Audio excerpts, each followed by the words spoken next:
of Apple, 1985 to 1996. In 1976, two young men in California, Steve Jobs and Steve Wozniak, founded a company that would help define the personal computing revolution. Operating out of a modest garage in Los Altos, they built Apple Computer Inc. on the vision of making computers accessible to ordinary people. Their breakthrough product, the Apple II, became one of the first commercially successful personal computers, catapulting the company into Silicon Valley stardom. By the age of 25, Steve Jobs was a millionaire, and Apple had gone public, making waves in both the tech industry and Wall Street. However, early success often brings growing pains. As Apple expanded, so did internal tensions. Steve Jobs, brilliant and visionary as he was, quickly gained a reputation for being intense, demanding, and difficult to work with. His passion for perfection often clashed with the practical concerns of Apple's board and executive team. In 1984, Apple launched the Macintosh, a revolutionary machine featuring a graphical user interface and mouse inspired by Xerox PARC's innovations. The Macintosh was introduced with great fanfare, including a now iconic Super Bowl commercial directed by Ridley Scott. But while the product was innovative, it was also expensive and underpowered, struggling to gain significant market share. Internally, Jobs was pushing harder than ever, obsessing over every detail of the Macintosh, but the rest of the company was growing weary of his intensity. He clashed with then-CEO John Sculley, a former Pepsi executive whom Jobs had personally recruited.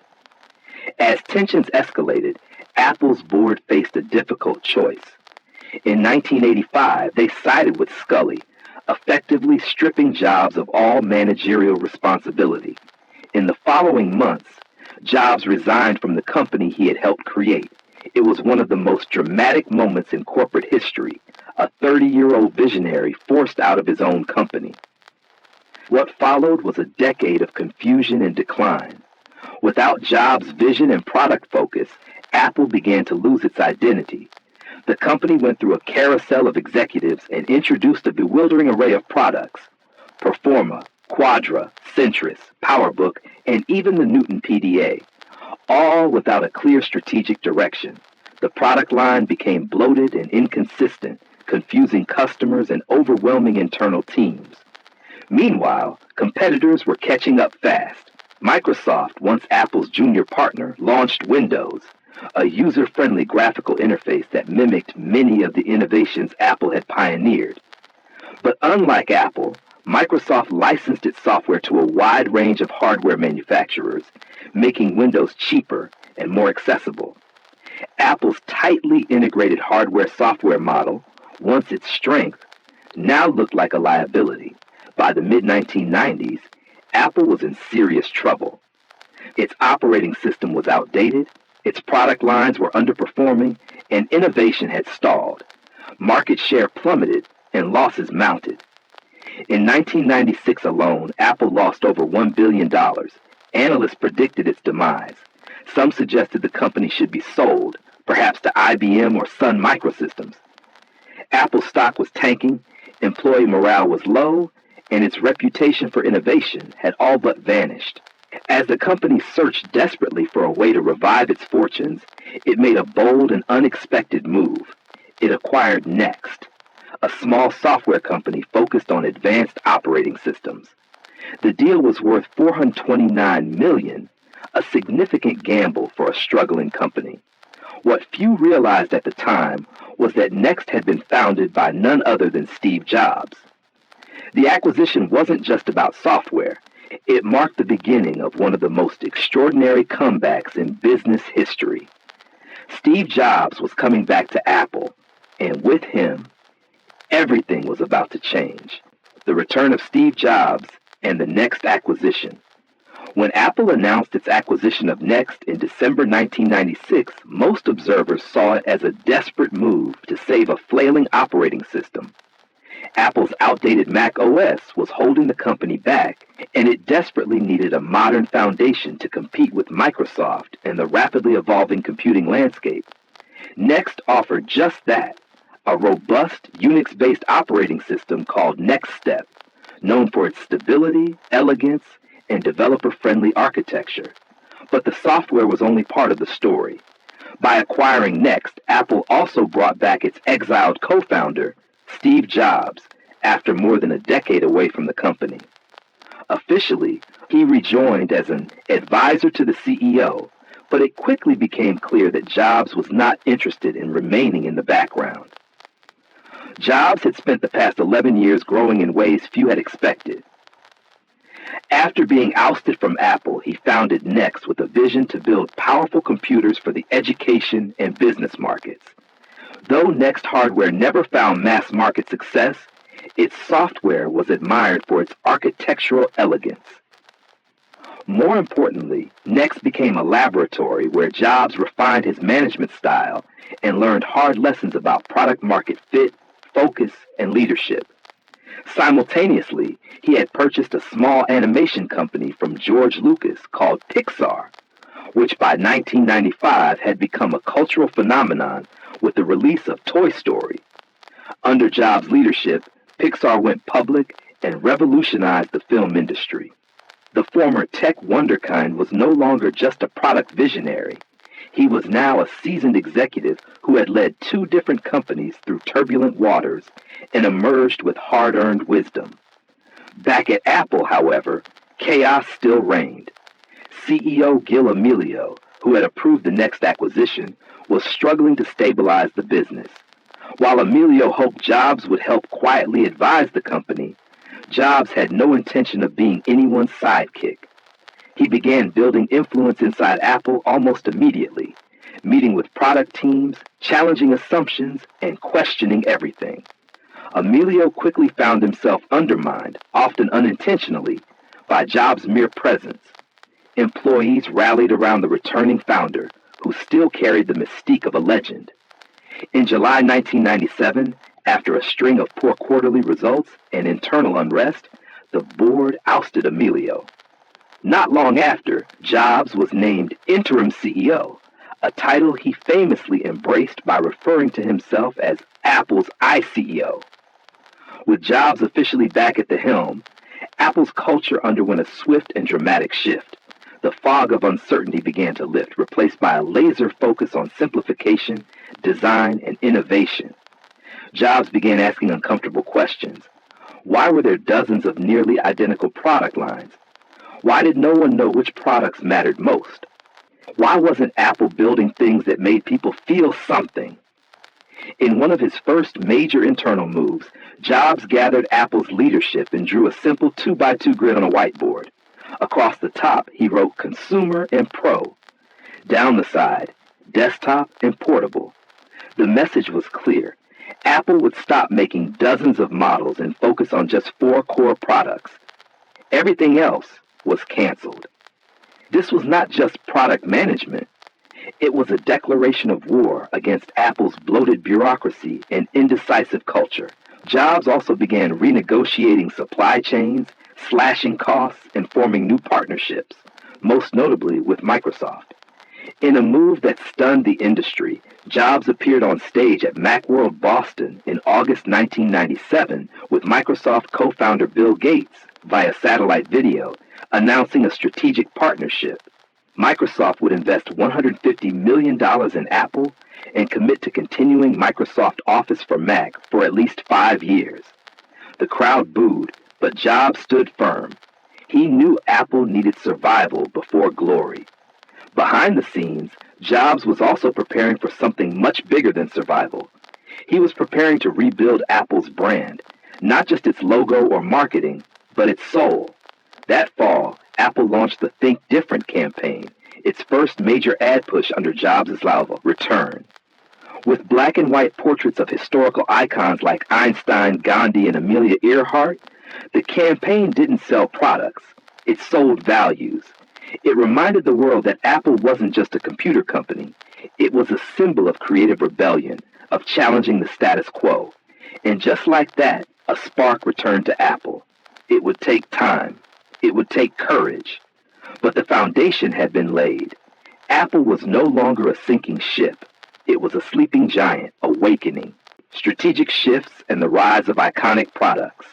When Steve Jobs took over as interim CEO in 1997, Apple was teetering on the edge of collapse. The company had been bleeding money, its product lines were incoherent, and public confidence was at an all-time low. But in just a few short years, Apple would become the most valuable and admired company in the world.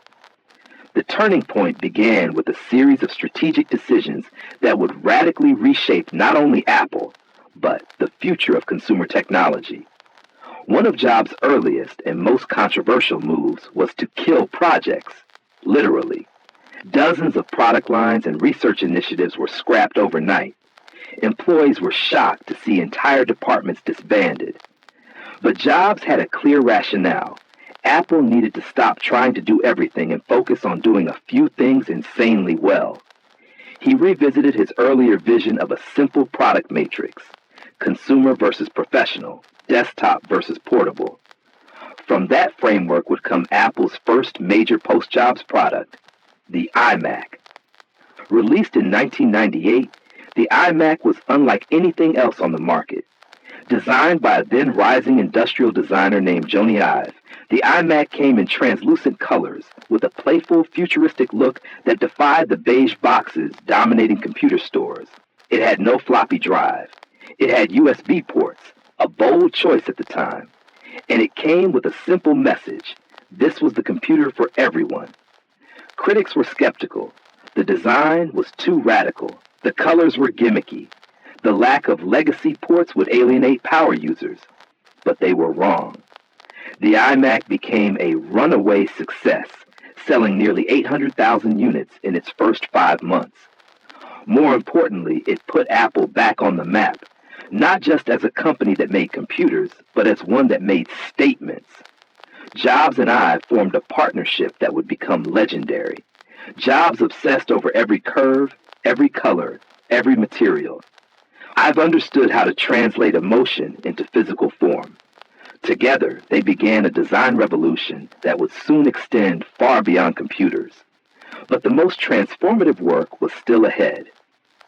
Jobs understood that if Apple wanted to thrive, not just survive, it needed to do more than make great hardware. It needed to control the entire user experience, from hardware to software to services. And so the company began investing in the integration of these elements. The Mac OS was rebuilt using Next technology. iMovie was introduced to bring video editing to the masses. Apple began to position itself not just as a tech company, but as a platform for digital creativity. Yet perhaps the boldest bet came in 2001 when Apple unveiled the iPod. At the time, digital music was fragmented and clunky. MP3 players were confusing and ugly. Music piracy through Napster and LimeWire was rampant. Jobs saw an opportunity to simplify everything.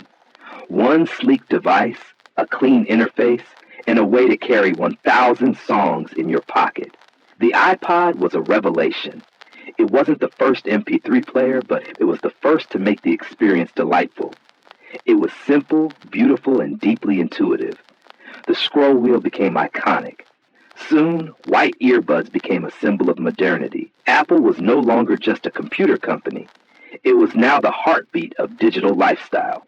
But Jobs wasn't done. In 2003, Apple launched the iTunes Store, turning the music industry on its head. For just 99 cents per song, users could legally download high-quality music synced seamlessly with their iPods. Initially, record labels were skeptical, but they had little choice. Piracy was killing them. Apple gave them a lifeline, and in doing so, created the first fully integrated digital media ecosystem. Apple had done what few thought possible. It reinvented itself. From a fading computer company to a cultural icon, shaping how we listen to music, how we thought about design, and how we experienced technology. But the biggest transformation was still to come. The iPhone and the dawn of a new era. By 2005, Apple had successfully reinvented itself. The iMac had restored its reputation, the iPod and iTunes had changed how the world consumed music, and its brand had become synonymous with sleek design, creativity, and innovation. For the first time in decades, Apple was not just surviving, it was thriving. But Steve Jobs wasn't interested in resting on a comeback. He had his eyes on something far bigger. He believed that the device of the future was already in people's pockets, but it was terrible. Mobile phones in the early 2000s were clunky, confusing, and uninspired. Most phones had physical keyboards, tiny screens, poor software, and awkward interfaces. The Motorola Razr, Nokia's Symbian phones, and early BlackBerry devices dominated the landscape, not because they were good, but because they were the least bad options available. Jobs knew Apple could do better, and quietly, he began building a team for the company's most ambitious project yet, a device that would combine a phone, an iPod, and an internet communicator into one. What started as a secret project codenamed Project Purple would eventually become the iPhone. Internally, the project was incredibly complex. Apple had to invent new touchscreen technology that would feel natural and responsive. They had to rethink how people typed, navigated, and interacted with information. And perhaps most challenging of all, they had to convince a mobile carrier, eventually AT&T, to give Apple unprecedented control over the device's software and experience. No bloatware, no carrier branding, no compromises. Jobs was obsessively hands-on throughout the process. He reviewed every detail of the user interface, pushed designers and engineers to their limits, and insisted on a level of polish most companies would consider excessive. But that was the Apple way. Simplicity on the surface, built on top of extraordinary complexity. On January 9, 2007, Steve Jobs stepped onto the stage at Macworld San Francisco and delivered what is now one of the most iconic product introductions in business history. Today, we're introducing 3 revolutionary products, he said. The first one is a widescreen iPod with touch controls. The second is a revolutionary mobile phone. And the third is a breakthrough internet communications device. These are not 3 separate devices. This is one device, and we are calling it iPhone. The crowd erupted. The original iPhone wasn't perfect. It lacked 3G, it didn't have third-party apps, there was no copy and paste, but it was years ahead of anything else. The multi-touch interface, virtual keyboard, Safari browser, and visual voicemail redefined what a phone could be. Apple sold over 6 million units of the first iPhone. More importantly, it changed consumer expectations forever. Every major phone manufacturer, BlackBerry, Nokia, Microsoft, scrambled to respond. Most couldn't. In 2008, Apple launched the App Store, opening the iPhone to third-party developers. It became a platform, not just a product. In the years that followed, the iPhone evolved rapidly, with new models, better cameras, faster chips, and groundbreaking features like Face ID and Siri. But beyond the hardware, the iPhone represented something more profound. It became the remote control for modern life, a device we use to communicate, create, navigate, shop, work, and remember. For Apple, the iPhone was a financial juggernaut. It would become the most profitable product in corporate history, generating hundreds of billions in revenue. It transformed Apple into a trillion-dollar company and created an entire ecosystem around iOS. But it was more than business. The iPhone became a cultural artifact, a symbol of status, connection, and progress. It changed how we live. Jobs, ever the showman and strategist, saw it coming. He understood that technology wasn't just about functionality, it was about human experience. And the iPhone wasn't just a new gadget, it was a new interface for reality. Legacy, lessons, and the culture behind the comeback. By the early 1900s, Apple had achieved what once seemed impossible. From a company teetering on the edge of bankruptcy in the late 1990s, it had become the most valuable company on earth. Its products didn't just dominate markets, they shaped culture. From the iMac to the iPod, the iPhone to the App Store, Apple was no longer just a tech company. It was a symbol of creativity, design, and disruption. But beneath the sleek glass surfaces and white earbuds was something deeper, a business philosophy that had evolved through both failure and triumph. At the center of this transformation was Steve Jobs. When he returned to Apple in 1997, he didn't just rescue a struggling brand, he rebuilt its soul. His leadership wasn't based on spreadsheets or management theory. It came from vision, instinct, and an unyielding belief in excellence. He demanded simplicity, clarity, and emotion in every product. And more than anything, he believed that technology, when done right, could amplify human potential, not complicate it. Jobs was not an easy leader. He was intense, sometimes harsh, always demanding. But what he built at Apple was not a company that merely made things. It was a company that meant things. Products were crafted, not just manufactured. Marketing told stories, not just slogans. Meetings weren't about checking boxes, but about making decisions that mattered. His obsession with the user experience, how something looked, felt, worked, set a standard that has influenced not only Apple, but the entire tech industry. When he passed away in 2011, it felt like the end of a monumental era. And yet, Apple did not collapse. That, too, was part of his legacy. Jobs had infused Apple with a culture of focus, design discipline, and innovation that outlived him. Under Tim Cook's steady hand, the company continued to grow, introducing new product categories like the Apple Watch and AirPods, expanding its ecosystem with services like Apple Music and Apple TV Plus, and continuing to refine the devices that had made it famous. But if you zoom out, the true story of Apple is not just about financial success. It's a lesson in resilience, a masterclass in how to lead a turnaround, not by chasing trends or cutting costs, but by going back to core values. Apple's resurgence teaches us that even in the most difficult moments, clarity of purpose can be more powerful than any short-term fix. Focus became one of the company's sharpest tools. When Jobs returned, his decision to slash the bloated product line shocked many, but it forced Apple to concentrate on what really mattered. Design became not a department, but a philosophy. Everything was rethought from the ground up. Packaging, materials, interfaces, even how light reflected off the screen.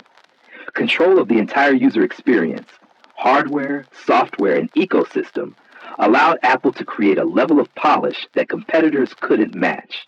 And storytelling became part of the product itself.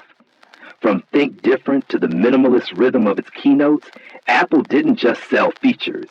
It sold emotion. Yet perhaps the most underrated aspect of Apple's success is what happened inside the company. Jobs built a culture where craftsmanship was honored, where small teams could build big things, and where ideas were judged not by rank, but by merit. It was never about moving fast for the sake of speed. It was about moving deliberately, with purpose. Apple was willing to say no, to wait, to refine. In an industry obsessed with firsts, Apple focused on getting it right. Today, Apple's story is taught in business schools and admired by startups around the world. But it's easy to forget how close it came to disappearing. The arc of its comeback is not a simple rags to riches tale. It's a case study in hard decisions, long-term thinking, and the relentless pursuit of excellence. Steve Jobs once said, "We're here to put a dent in the universe." He didn't just say it, he built a company that believed it. The Apple logo, once nearly forgotten, now shines from pockets, wrists, and homes around the world. And behind that logo is a story, a legacy, not just of innovation, but of reinvention.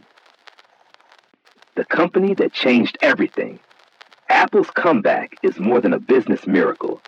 It's a roadmap for how companies can evolve, how leadership can inspire transformation, and how staying true to a vision can unlock greatness.